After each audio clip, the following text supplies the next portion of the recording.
You've helped over 80 games grow from what I've seen online. What's the biggest mistakes studios are making before they come to you? There's many mistakes. They just believe they know the recipe. Companies don't test their game ideas soon enough. They just go out and build a game. Today on the Gaming Playbook, we're joined by Peter Fodor, founder and CEO of AppAgent, one of the top mobile marketing agencies in the world. Peter spent over a decade helping mobile game studios scale their titles, acquire players, and maximize revenue. With AppAgent, he's worked on over 120 games across 41 countries, including titles from Supercell, Scopely, and 505 Games. In this episode, we get into how mobile game studios can grow their games more effectively. Enjoy the playbook. 2016, that was the golden age for mobile games. There were new companies established pretty much every week. The first week when the lockdown happened, I was like, Jesus Christ, I've invested years into building the business and then one virus will kill it. If you look back the last 5-6 years, the story is just full of copycats. There's more drive to innovate and create new games and take a bit more risk, because that's the only way how can you win. What could people do to increase lifetime value of the game they already have? Obviously, one of the biggest challenges, and you should... Peter, welcome to the show. Hello, Harry. Thanks for having me. My pleasure. We met at Pocket Gamer London for the first time, which is very relevant to your business because it's all about mobile gaming. How did you find Pocket Gamer London?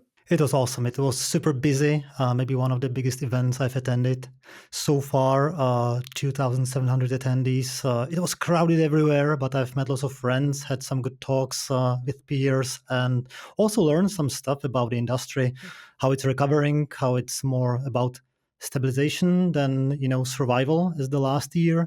So generally the vibe was positive, and I feel that there will be quite some new games launched this year, and we'll see some interesting innovation. Oh, very cool. And not what you usually hear, especially in mobile games. So it's nice to have a bit of optimism.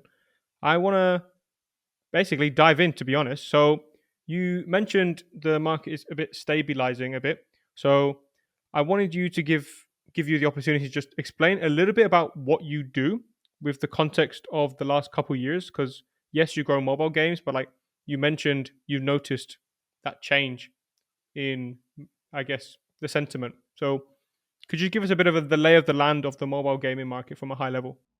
Yeah, sure. So, I've started AppAgent in late 2016. That was the golden age for mobile games.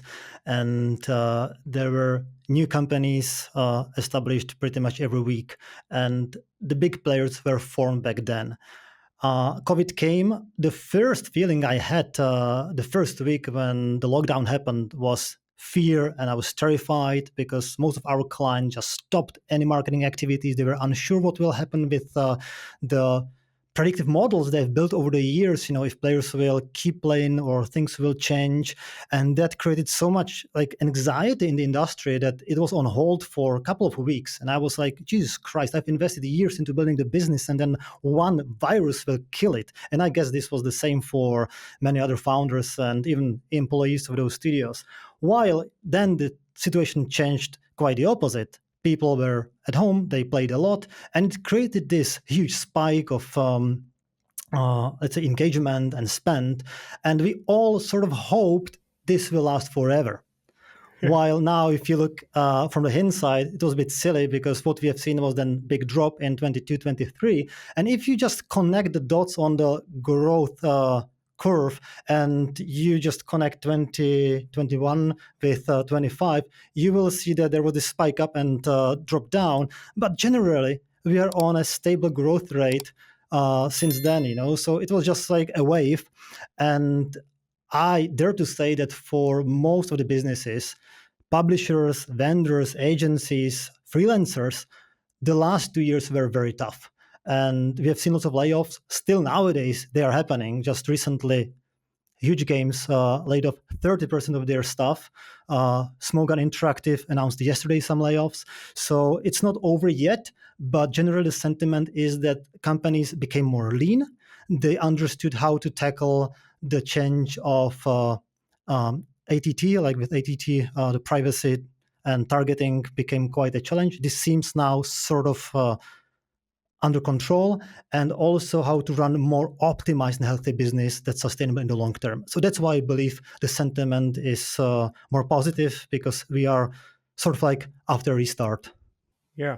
It reminds me of the saying like bad times create kind of strong people, and then the strong people create good times, then the good times create kind of, I guess, not bad people, but like I think we just had a very big shock event where that was forced to happen, and hopefully we're on that coming up now. It's like kind of everyone's realizing how to do more with less, which in theory, more leaner, better businesses in the future. So let's get into it. So in terms of with what you do, I like to ask this question where it's like the biggest mistake. So you've helped over 80 games grow from what I've seen online. What's the biggest mistakes studios are making before they come to you? Biggest mistakes. There's many mistakes. The biggest ones, I would say there's two. The first one that's more true than ever before is that companies don't test their game ideas soon enough. They just believe they know the recipe, and instead of going out and pre-testing the concept with ads created in After Effects, mimicking the gameplay, or going through series of experiments, uncovering if the gameplay is appealing, if the game theme is resonating with the audience, they just go out and build a game. While we highly recommend, and I see this becoming more and more common, to do the testing before you write a single line of code. Why? Because if you are launching a new game, you have to gain some advantage, and you can either have CPI advantage or LTV advantage.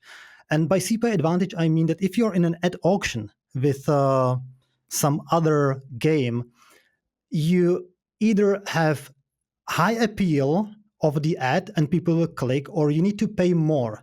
And the one who can pay more is established game that's out on the market for years, where LTV, lifetime value of players, is high enough to justify high bid. But if you are starting, the game is like minimum viable product. There's nothing like that that will allow you to compete with money. So you need to compete with the appeal, we might call it sex appeal. And that needs to be verified soon enough in order to be able to win in the auction and be able to scale the game later and develop it into a more rich experience and eventually leveraging the LTV as well. So you need a CPI advantage in order to win the auction and be able to launch the game, and you can test that before writing a single line of code. So that's one thing that I believe is still missing, but is getting better. And that's, I believe, good news. Okay, could I ask a question on this? So if I'm a 10-person studio, like I'm trying to think about the studios which are born. I wonder how many of them are born thinking, let me go test the best marketing ad. Like most of the studios probably start with the development in mind, I'd imagine. And then you're coming in and saying, well, we need to test these ideas. But like, are most studios not born the opposite way? Like most of the talent is on like, let's develop. And then the marketing is kind of like later in the picture. Like, how is that actually done in practice? Like, how should a small team try to get the ads out there and then start building? What got us here won't get us further in the future. So you're right that most of the studios are born with some idea in mind, with some creative spark, and they develop the game first. If this is the case, I strongly encourage those creators to, next to the game development, also start this test and run it in parallel. But there are cases like Metacore that started the game exploration pretty much from the desk. They crunched lots of data. They looked at the trending game genres, what can monetize well, how to combine different aspects of games that are successful in some like new packaging. And only when they felt they found something interesting, they've started developing merge mention. So there are situations like this, and there are even situations when the team start developing a game and then they realize the game works, but what's not working is the top funnel, the marketing funnel. Another example from Helsinki is Small Giant Games. We worked with them years ago, and during the soft launch of In-Person Puzzles, they have seen this strange funnel where players who were in the game sticked, played, and had fun, but it was difficult to acquire them. So throughout the soft launch, they ran series of tests and completely changed the art style, the color palette, the feel and vibe of the game into what we know today. So luckily, soon enough, they realized this needs to be tested and developed through series of tests on ad networks and even in the store to find out what really resonates with the audience. And another example is Merge Gardens, where this game got through very like a large overhaul in the last 2 years, and now it's back on track when it comes to growth and increase of revenue, while they were struggling quite a lot in the past. Hmm. So we have the CPI, which I feel like people are, I guess, neglecting maybe or not doing it early enough. Um, I've heard an issue when it comes to mobile game teams, when it comes to spend depth, like they don't understand how much money a player could actually play. So yes, we got them, they got the player, but then when the actual player's in there, like there's just not enough stuff to do to actually make a good lifetime value. Could you speak on that when it comes to like what could people do to increase lifetime value of the game they already have? That's more a question for game designers, and I don't feel being a game Oh, designer. okay. But it's obviously one of the biggest challenges, and you should design the game with the mind that the player, the hardcore player, should spend thousands, if not like dozens of thousands. And let's say in World of Tanks, there are Arab sheiks who are spending millions, and it's still fun for them. So that's from the monetization perspective, great game design.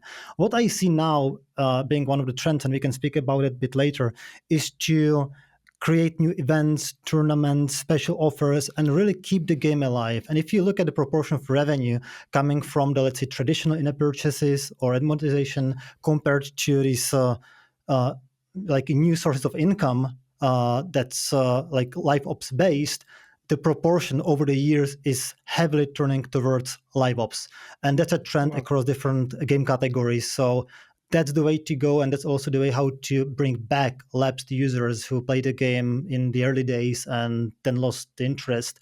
And you can somehow re-engage them by showing some interesting collaboration with ip or influencer, and therefore open the wallet again. So on that topic, you mentioned live ops is becoming more and more of a revenue. I'm actually just curious as someone who's more on the outside, is the pie of the live ops revenue is a massive slice of that pie the actual seasonal events, or is it more the new features and things coming in? Like, do you understand how much of a balance people should focus on? This would differ game by game, and it will be definitely different for a casual game compared to, let's say, RPG game.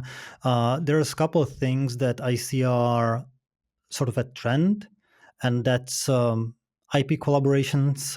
And think of Clash of Clans collab with the football player Haaland, or Brawl Stars with SpongeBob.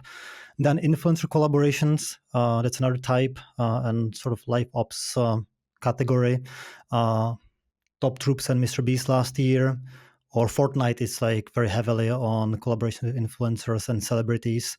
And then also you have different types of offers, such as time limited offers, events connected to some holidays, or some big, you know, real life events, progression based events. Let's say in Clash of Clans, if you level up to a certain town hall, it opens some new opportunities, what to buy, for what to spend, but also for lapsed players who haven't played the game for a while, sort of comeback offers, and then even like more personalized based on the player behavior, what they purchased before. So there's different types, and it very much depends on the game design, on the core game loop, and what your audience enjoys in the game. And I can imagine that will be vastly different for a 60-year-old female player in huge casino compared to my son playing Brawl Stars. They will have like different preferences. And by the way, my son spent a fortune on Brawl Stars, and he's still having fun and always answers, "Yes, it's worth it, Daddy," when he's spending his own pocket money. So yeah, it works. So curious here, like if we think about, I guess the indie studio. I mean, I get these retargeting ads from Hearthstone, and they're so good. It's like, oh, look at this new update we got, and I know it's retargeting because they're using language like "come back," and I'm like, Hearthstone can do it, I imagine, because it's Blizzard and they got a big money cash and probably a big team. But hearing you say the companies you mentioned, like we got Supercell. In my head, again, another big money bag. Like if I'm thinking about maybe your average client, maybe this is only a thing for bigger companies. I wanted to just ask you to speak on like this IP and then the influencer thing. Do you need to be at a certain stage to kind of use that as a tool? Like, what do you think about that as a way to get more people to your game? Well, I think that you can start with some collaborations quite early on. And if you're flexible and creative enough, you might get deals that wouldn't be like cash only or cash upfront only. So I wouldn't say it is only for the big guys. Obviously, like the biggest IPs, be it Marvel or SpongeBob, that's price, and you have to really bet on the IP. And we even did some IP tests in the past to help our partners to identify what's the right IP to partner with. And sometimes the results are surprising. Like you have some gut feel, and then out of five, one that wasn't your favorite is really outperforming the rest. And even like more popular IPs by the market research. So it's worth testing this out and see what it brings. Generally, I would say that it's when it comes to retargeting, it's always a question of the mathematics of the final calculation. There's games that are able to monetize the lapsed users super well in the later stages. Let's say social casino. Like social casino can really have high LTV, and acquisition of new players is extremely pricey. So for them, bringing a user back is definitely more cost effective than buying a new one, because the glass ceiling of how much you can spend and how typical user spends over a longer lifetime is tremendous. But on the other side of the scale, if you are, let's say, running a board game, the LTV typically for this category is quite low. And then the re-engagement might be too expensive to really be ROI positive. I guess it depends, but I'm curious, is there anything you learned from the IP test that someone can take away? Because you said some things surprised you. Is there anything people can take away from that? Yeah, it's better to test it than to rely on your gut feel. It's good to really understand your players well, and not just like demographics like age and gender and location. Like that's not enough at all. You really need to get into their minds, see how they communicate in forums, on Discord. If there's some Reddit group, get there, spend time with the audience, understand what culture trends influence their lives, what they like watching on Netflix. That can help you identify these brands that might be a good fit for your title, and then ideally test it, because you might be surprised that something that you personally prefer is not preferred by your player community. That seems like a thing that is so important, but I wonder how many studios are actually doing that in a way which is like repeatable. If you get where I'm coming from, like, is this supposed to be someone's job to go and find this information? Is that supposed to be outsourced? Like, what should studios do when it comes to like making that actually happen? Because I feel like a lot of people know they should, but they don't. Harry, this is our job. That's what we do. Like when we are Ah, doing our like diagnostic, when we are developing the creative strategy, we start with understanding the player motivators. We go on Reddit, we go on Discord, we do a community scan, as we call it. We often even speak with players to understand them well, and based on these insights, we develop a creative strategy. And very often, we bring to the table insights that a game team or the marketing team haven't seen before, and that's our role. We are the outsiders. We have done this before, and we are showing them things that are somehow out of their sight. got it. Lovely. So I want to move on to a part of the podcast to talk about creative frameworks. And I wanted to take you back to the first time you used creative frameworks, how you used them, and I wonder how that's evolved over time. So could you take me back to how you first approached creative frameworks? Well, that's a tough question, because that's years ago. And, there's creative frameworks for, let's say, creative development, the marketing communication, where I'm sort of an expert. And then also creative frameworks for the core game idea development. So I will probably speak about the first category where, that's my field of expertise. And back in the day, it was way less about understand the audience deeply enough, because the leverage for marketers were mostly in campaign management. Like things on Facebook were quite complicated. It required lots of like skills to tweak campaigns. Whereas with the level of automation we see today, it's the creative that makes the difference. And you can't target specific users with ATT. It is not possible enough anymore. And therefore, you are pretty much defining whom you will acquire based on the message that you deliver. And that's where the creative strategy plays role. That's where the framework is so important, because you need to identify different areas of interest of players, and there might be different groups of players, some that like certain type of a game or feature or part of the gameplay or art style or narrative, and you need to identify those groups and tailor the communication towards them. And then you might run like three different, let's say, creative directions at the same time, attracting three different audiences. But that's the way how you scale. That's the way how you grow campaigns nowadays. So back in the day, it was quite simple. We were pretty much like all the marketers looking mostly on like one type of an audience, whereas today it's more about segmentation, about understanding these different, let's say, groups of players. And I will give you an example in a second what I mean by that, because there could be like many different, let's say, sub-segments within one game. And I will speak about Clash of Clans, where this is especially true, and that led us to one very strong winning concept the last year. And we also look a lot on underlying principles behind competitors' creatives. So it's not about copying what the others do, but why it works. What actually makes this type of a creative work for the competitor? Is it good connection with the gameplay? Is it some kind of like message? Is it the execution? Is it the pacing?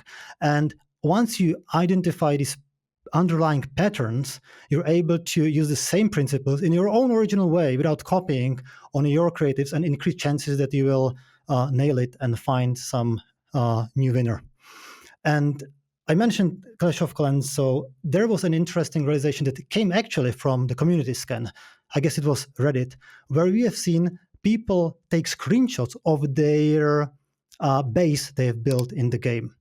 And we learned through reading about these screenshots that there's a type of players who like more the building aspect than the battling aspect.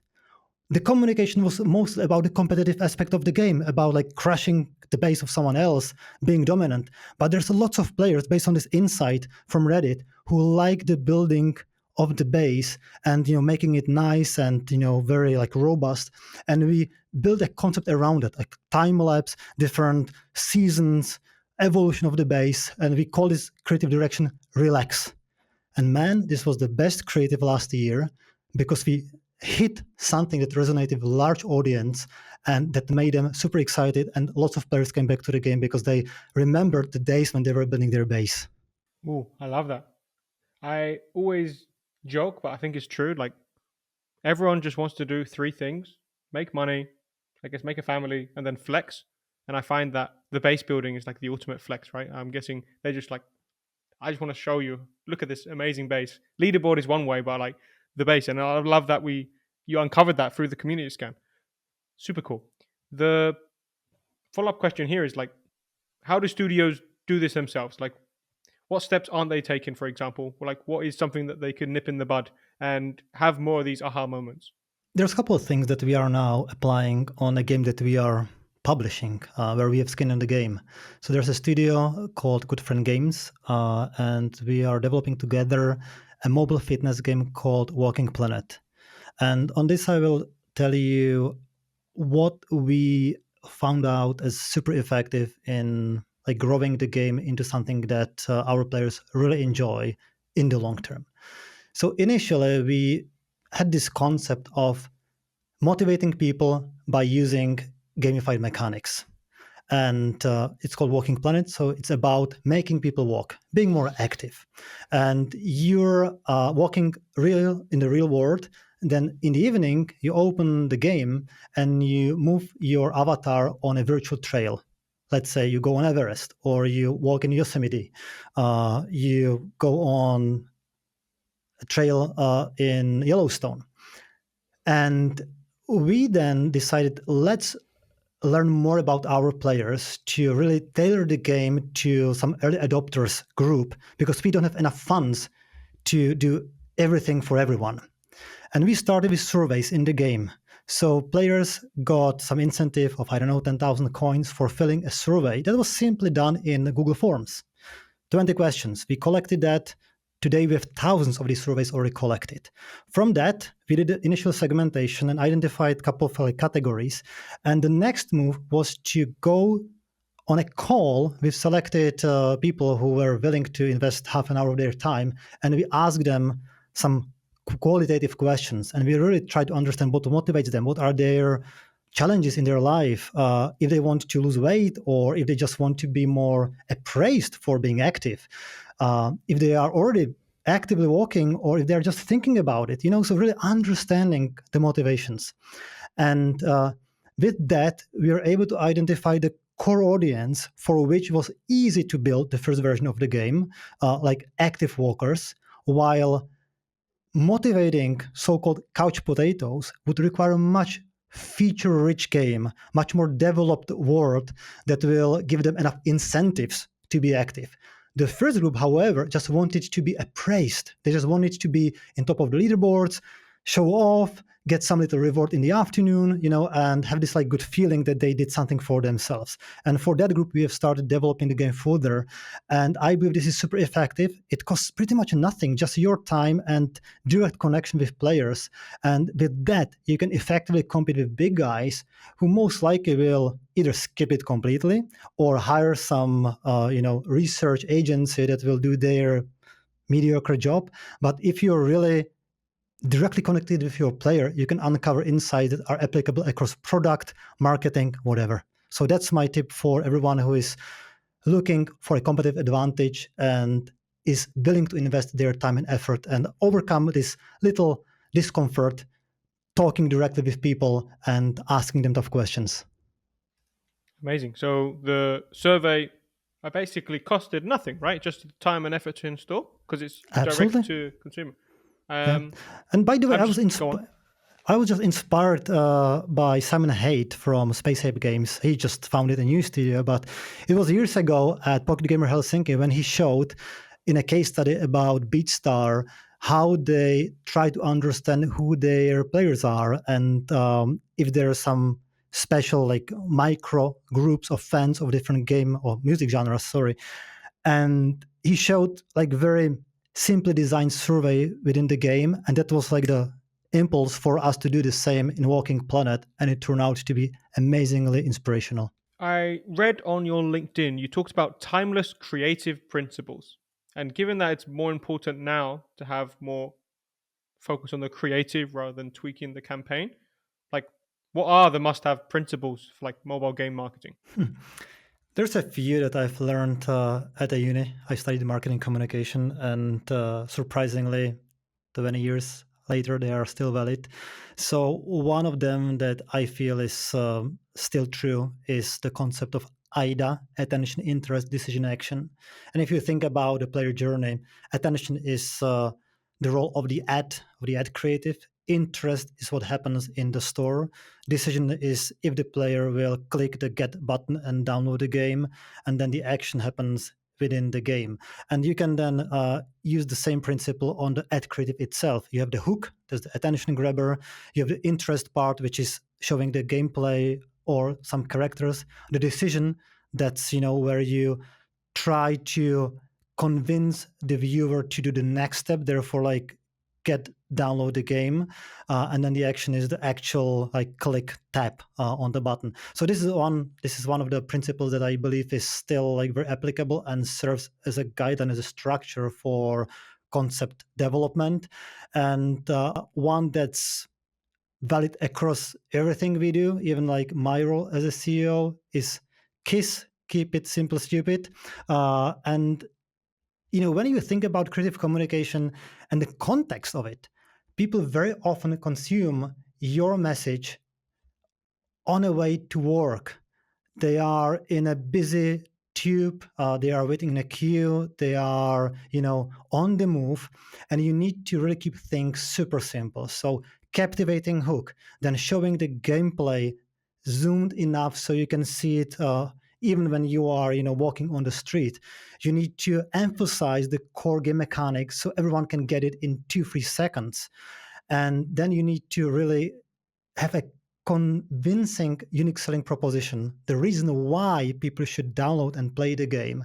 And that's all about simplicity and being straightforward and entertaining, I would say.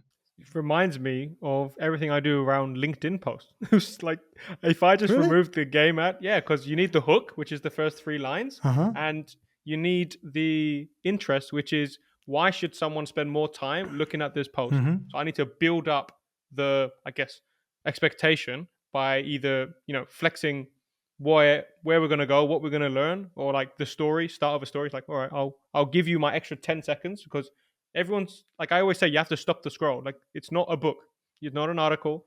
We're on LinkedIn, and then at the end you say the decision for me is like the call to action or call to engage. And now I just started thinking about all the mobile ads I've seen. Some of them don't do, I feel, some of those well. Like the hook, there is no hook. It's just showing gameplay or the decision. Like a lot of them now, they have the playable ad. So I guess that's the decision. And then I play and I fail and I want to download the game. But I think it's a very good reminder. Like we're trying to stop the scroll usually. So that's is I'm just okay. Now I'm just going to ask you questions as a marketer because I'm curious. Like, how important is the hook in a mobile game ad? Is it everything? Because for some people, say it's like 80% in their marketing, but I wonder how does it work in mobile game ads? It's absolutely important. And the reason is that the most of the ads are viewed for a few seconds. And in our thinking, when we are developing creatives, we know that we have max 4 seconds before people start dropping off. And we did an experiment in the past and measured that across lots of creatives that we have developed. And you can clearly see the curve dropping down after 4 seconds. So that's the time frame within which you need to stop the viewer to scroll. And you can do it with something that's surprising, that's comical. You can use techniques such as movement, text, voice, sound effects, visual elements. Like there's many ways how to create a captivating hook. And very often, and that's why we pay extra attention to it, it's the hook that can kill the creative. So what we do at AppAgent, we always deliver the master ad and two extra versions with alternative hook. So the core is pretty much the same, but the opening sequence is something that we alter to increase the likelihood that that concept will work because we are testing three different opening parts, and therefore there's 3x chances that we'll find the winner. Yeah. Same thing on LinkedIn. I do that a lot with my content. I change the first couple lines, but also the visual hook is massive. I had one post for a client and I knew it was going to be good and it wasn't. And I was like, there's something not right. So I did it again with a different graphic and it flew up. I See? was like, okay. So yeah, that's super cool. So I want to move on to creative teams, but I'm going to ask you one more question on hooks because I'm very curious. So like, what are people getting wrong with hooks? Not thinking about them first and foremost. Oh, Um, really? Are you saying that there's studios that are not thinking about hooks in the ads? the creative people tend to think in stories, and a hook is like a mini story within a story, you know? And by nature, we tend to think about like 30 seconds rather than 3 seconds. So you Mm, need to really bake this into your creative process and even build a creative that's sort of scalable, that's ready made to be designed in multiple versions. You can actually change the opening hook and it will still make sense with the rest of the creative. So it's sort of like a modular approach. And that's, sometimes difficult to keep in mind when you are, looking for some inspiration and you are thinking about some big ideas, like the TV style of commercials where you build a narrative over 30 seconds and in the last 5 seconds you just show something surprising and ta-da, and, that's, the peak of the experience. On mobile, it's the opposite. You show like a snippet, you show like a condensed message, and then you build on that, you elaborate on that. So it's reversed. And that's sort of counterintuitive, like we were told fairy tales as kids, and the narrative was more like traditional. Now you have to think the other way around, and that's challenging. That hurts. yeah. No, it's so many parallels to LinkedIn. Like that's one of the biggest things I do in coaching is banging on about the hook. It's like this is a great story, but imagine you were scrolling past this post. You would make the decision like, is this worth my time? Probably not. And I'm like, no, we've lost them. And you really is so important. Um, And and and I, Harry, time is the biggest currency. Like even for players, it's not a question of if the game is for free. It takes time to download it open it, get into the game. And because it's the most valuable and not renewable asset, people think twice if they will hit the get button. They can spend their time with their friends on Netflix. I'll go on a bike, whatever. So you really need to bring a very strong, unique selling proposition that you need to communicate very early to convince people to keep watching and give them enough reasons to take action. Yeah, awesome.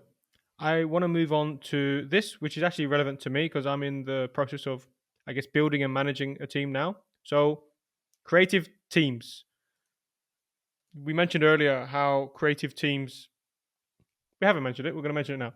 But creative teams are difficult. We mentioned this before the show. But a creative team, you got designers, you got marketers, data analysts, and in your team, a lot of them are remote, from my understanding. Large part of the creative team is remote, yeah, because the best talent is difficult to move to one location. So it's true.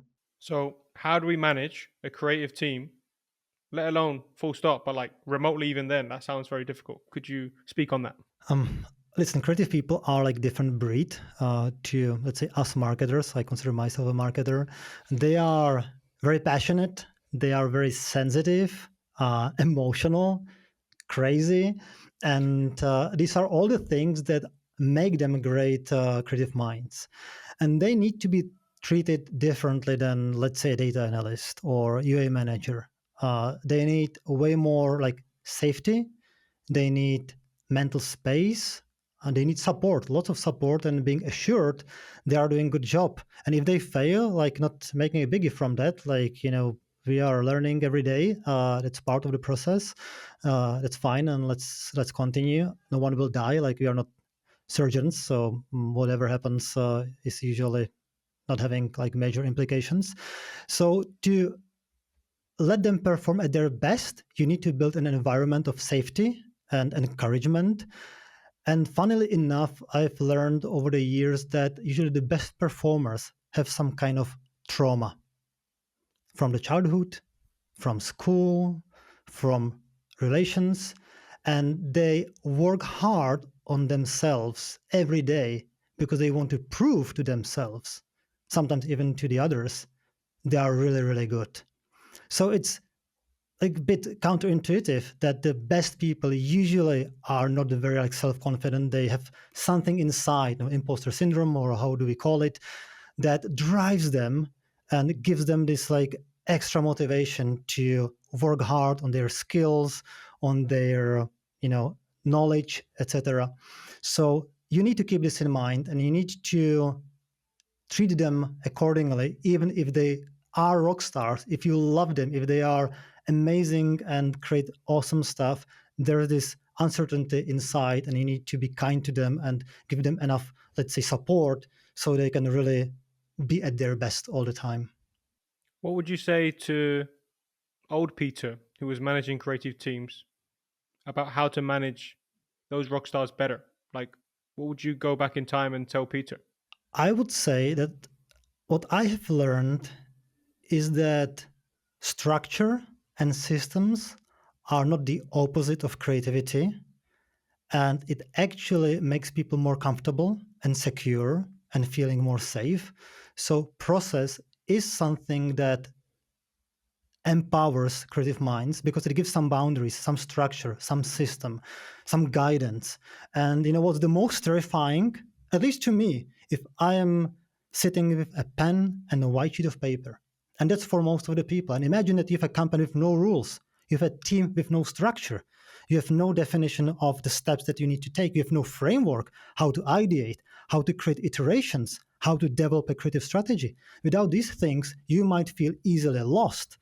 And I would say that early in the days, I felt that smart creative people will figure it out. They don't need this. Over the years, I see the benefits of combining more like structure and systematic work, which actually gives people more mental capacity to be creative and bring better ideas. Mm. I'm going through that right now, Peter. So I have a ghostwriting agency, and I was doing it all myself for up to like what 6 to 8 clients, and I realized then you hit just a mental limit, like all this mental energy spent on like, okay, what am I going to do? I'm going to use this method, And I've been working over the last month actually on trying to make it into a framework and a system specifically for ideating and writing. But I wanted to ask you, so is my job now the person, because I am a ghostwriter, but ultimately I want to be the CEO and more quality control in the future. That's the goal. Right now I'm doing a lot of hands-on work, but I want to enable someone to do ghostwriting to high quality, but I cannot expect them to have 200 gaming podcasts under their belt and been writing for a year straight. Like, it's just, those people don't exist. So what I've been thinking to do is build the framework and give it to them. But I want, in theory, to have that person also build on that framework because they're actually going to be spending more time on it. So my question is this: like, is it my role now to build a framework and give it to them? Full stop. Like, or how much are they supposed to be involved in like building this framework and process, if any? Do you have architects or bricklayers on your team? I tried with bricklayers and then stopped.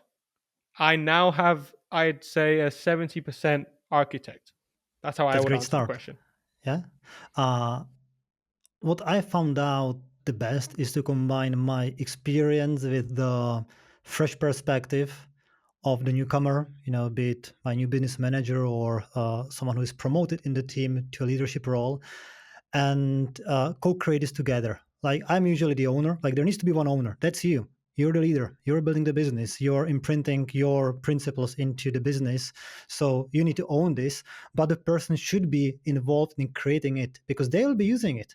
They will be daily following these principles, and they might see things that you consider, uh, you know, obvious, that you don't have to explain to anyone, or that maybe you are already having some habits that someone else sees as not very like productive or efficient. So it's good to have this like friction, this conflict between the old and new and the senior and junior, and take the best out of both worlds. So that's the way how to build it, because also the person who will use it will consider it their own. They will feel, I was part of the development process. This is my tool. This is my framework, in a sense. And therefore, they will more likely use it rather than feeling that something is imposed on them from top. Mm. That's actually tangential, very good advice for a client. I recommended them the recruitment pipeline that I used at my old company, and they had the challenge of then introducing that system to their team. And what you just mentioned, I was like, oh, we should add that to the process where we get them to say, oh, this is how the Trello should look, in my opinion. And no, that's very good Don't get advice. me wrong. I've messed this up many times, and even like last year, I've made the same mistake a few times. So uh, it's a process where you learn that you don't have like the, let's say, um, the idea that's always the best. And I'm a strong believer that if I bring more people to the table, the outcome is better. It's not always about the number of people. Usually smaller teams, two, three, four, are performing better than larger ones. It's not about democracy, about letting everyone vote and decide as a group. You're the owner. That's what I said at the beginning. You should make the final call. But if you invite the others, the next stage, the application of the framework or the system or the process, will be much more efficient, and you won't have to be the police guy who is always checking if someone is really sticking to the rules, because they will do it naturally. Awesome. Very quick tactical question on this because I'm just curious. So, would you do that in a dedicated call with an agenda? For example, right now it's kind of like we're just having 2 or 3 calls a week to like sync on stuff. But when you're building a process, should there be a process to the way you do the, I guess, the calls and the communication to making sure the process gets to a stage? Because right now it's kind of like we're just going through the motions. It's still getting somewhere, but I'm curious if there's any advice there.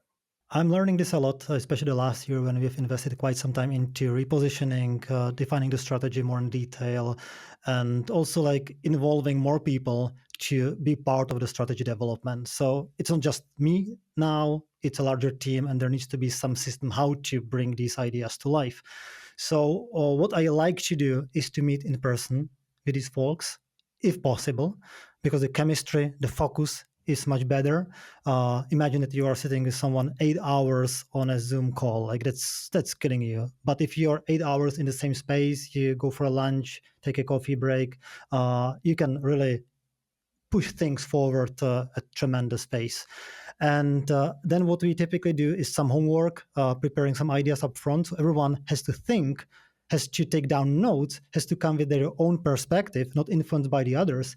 And then we have most commonly a collaborative session in Miro. So it's in digital space, and it's easy to develop in such a way. And there we are pretty much communicating about what are the different perspectives, how to consolidate the ideas. We are voting which one is the better, or we are discussing what to highlight. And then at the end, there's some like rough conclusion. But then the owner, if it's, let's say, company strategy, it's me. If it's about new business strategy, it's the head of new business, is making the final action steps that are turned into some project management tools, such as ClickUp in our case.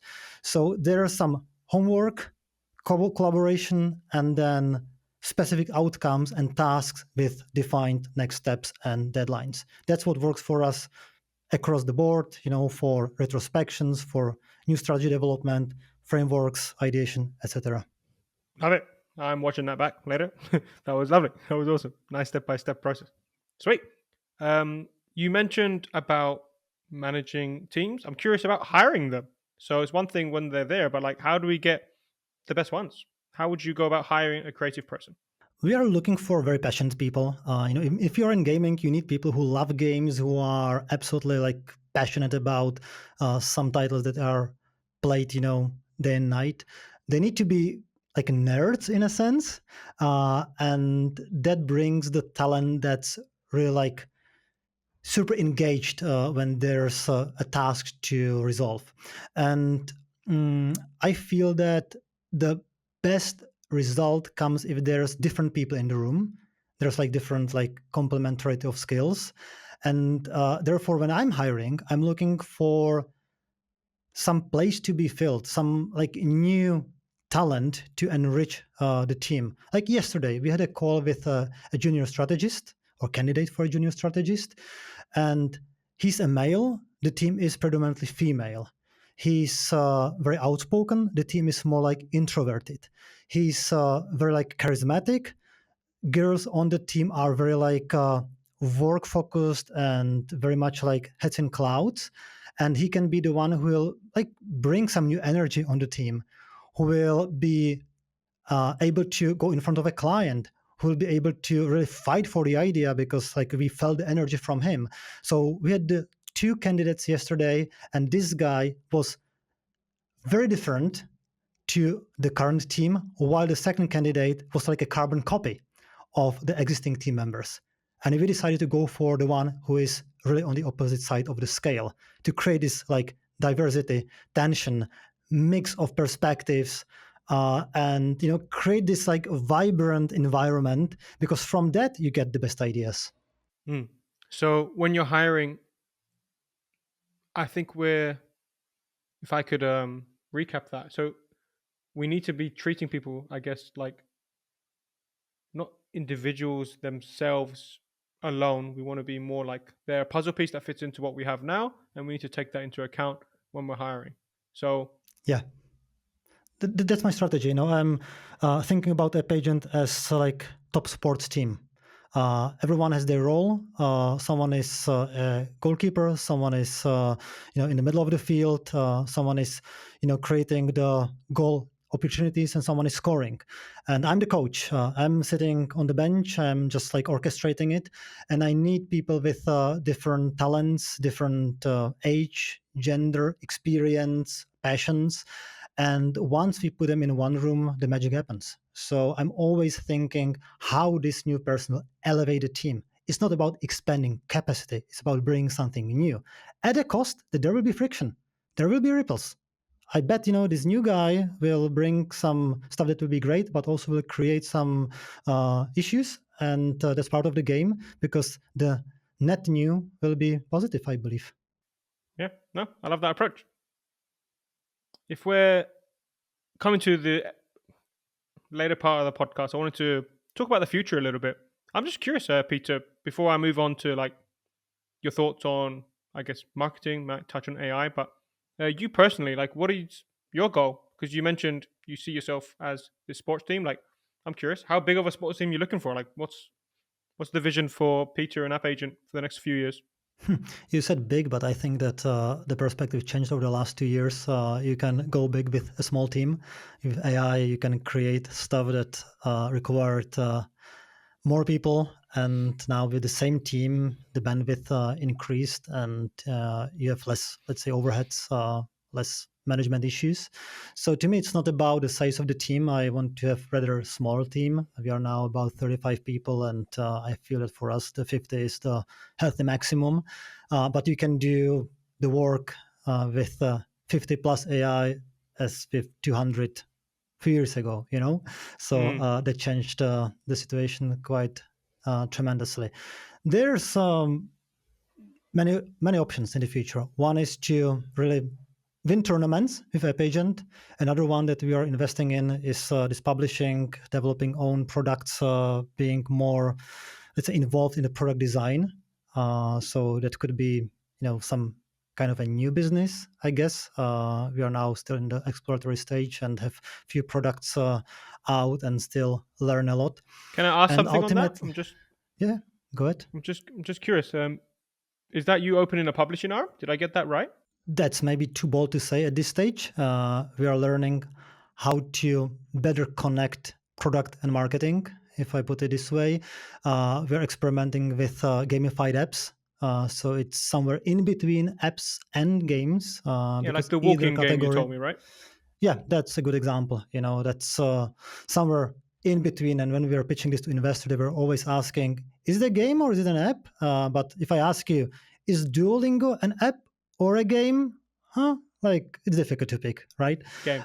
So uh, things on this intersection is where is our interest, and we'll see where it will bring us. Like even now, year and a half into this adventure, we have learned so much that we are using for our clients. This research, the principles how to connect the marketing with the product. Let's say offers in the game, in marketing communication, vice versa. How these tests in the early stage are influencing the game design. These are the things that we are learning on our own stuff and are absolutely applicable to our partners. And very often I am getting these questions where I have real experience that I can share. That's great. So that could be a direction that will take off. Let's see. I would be very happy about that. But I'm also, in the age when I'm not overly optimistic about everything out there. We work hard and we are optimistic, but things can go either way. But generally, I feel there's a lack of agencies like AppAgent on the market that are able to solve real growth problems. There's lots of like creative shops. There's agencies that do UA. There's agencies that do influencer marketing. But is there someone who can really come, diagnose the problem, find the solution, and help you to grow again, to bring a game that's declining back on the growth track, to help you to identify a new title and test it well so the chances for success are bigger, to combine this like systematic approach with really creative angle. That's where I believe we can provide great value. And of course, there's a threat of AI, but I strongly believe that this strategy and creative strategy in particular is something that for a while will still be a domain of humans. Really cool. Loads of moving parts there, and yeah, I like the vision. And I'm in a similar boat. I think with AI, there is what influencer marketing. Sorry, personal brand agencies. You can grow them to 30, 50 people, but now you just don't have to. So I'm also toying with that as well. You mentioned with AI. Yeah. For me, it's a bold statement. Like you can do what you could do with 50 people versus 200. I was gonna ask the question when it comes to mobile game marketing, like how has AI changed and will change, do you think, in the future? Like what should people keep in mind that maybe you've seen from the bird's eye view that you have? We've already seen so many changes. There's much better understanding of what works for the competition, like the creative analysis that's already providing very good insights. It's much easier to illustrate your ideas. Like back in the day, we were looking for some stock footage or taking some screenshots from the game. Nowadays, we can just prompt an image in the style and mood that really reflects the concept. It's much easier to create storyboards these days. It's much easier to also work with limited assets that we are very often getting provided by our partners, be it in terms of volume, quality, diversity. So these days we can create from just few static images much more compelling and creative, where the characters will be animated. There will be 3D sequences that could be done with tools like Clink. We can generally create more like variety, which is one of the keys to crack the algorithmic challenge and find the winner. The variety is what makes the difference.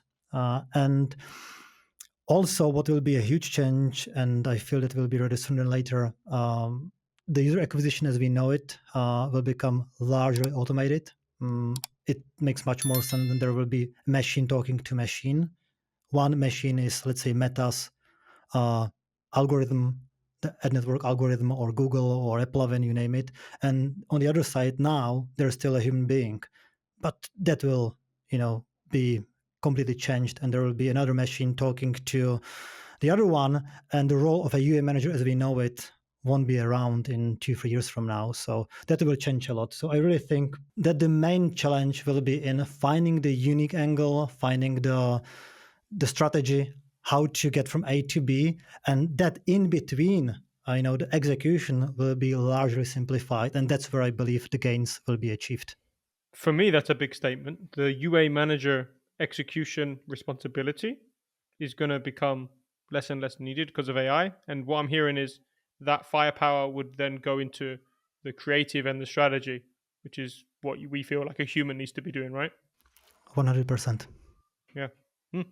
Interesting. I feel the same with what I'm doing. Like, I guess the job of a writer isn't as necessary. It's more the ideation and the person who can bring the stories together, which an AI can't do. But like actually writing the first draft, like I don't think we're gonna have the same marketplace of like writers charging by word. It's just like it's not as necessary anymore. So yeah, very cool, very exciting. Is that scary? Should that be scary? If I'm a UA manager listening to this, like what should I be doing? It's also scary for me. I'm not a UA manager, but I'm in a business where AI has and will have a big impact. It can go either way. Like it might kill the business, it might boost it. I'm not sure yet, but there's a reason to be scared.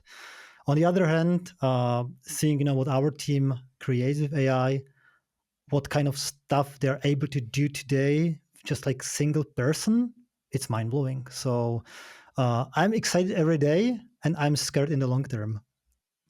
Well, so I guess you just do more, do better, and then I guess yeah, do more, do better. Yeah, interesting. It's funny hearing you say like you're scared in the long term but excited in the short term. If I ask you a final question, which I try to ask as much as possible, is for young people right now, maybe people who want to follow in your footsteps, or young people who want to join the games industry, what would you tell them based on your career now? I had an interview last week and spoke to a young guy who said he wants to get into game development. And he was applying for, I guess, traffic manager role, something like that. And I asked him, "So, what have you done?" He said, "I'm playing with Unity and export Unreal, yada yada." And I was like, "Okay, so are you developing a game yourself?" Not really. I'm just like exploring it. And I asked him, "Well, why not? Why not now when you have no obligations? You have plenty of time. You can sit with Unreal the whole weekend and have a prototype by the end of the day and bring that prototype to a company you want to work for and just show them that you are a doer, that you are not just like thinking and dreaming, you're actually doing something." And I am always impressed by people who come and show they have balls. Like this guy yesterday, he's running an event agency here in Prague, developing high quality events in the music space. He's running his own label. He started an Instagram account that grew tremendously over the last 12 months. It has nothing in common with gaming and mobile marketing, but he showed that he's a doer, and I want him on the team. Couldn't agree more. I love that. Amazing. Peter, if we are thinking about the people in mobile games that are listening to this, is there anything we haven't covered today that you'd like to share with them? I would say that we got through very rough times in the last 2 years. It's not completely over, but I feel that we should tap ourselves on the back, that we've made it on the other side, and look more into the future. Like, what will be the next age of gaming? What kind of experiences the technology can provide? What players want? And just be more innovative, experimental again. Because frankly, if you look back the last 5-6 years, the story is just full of copycats.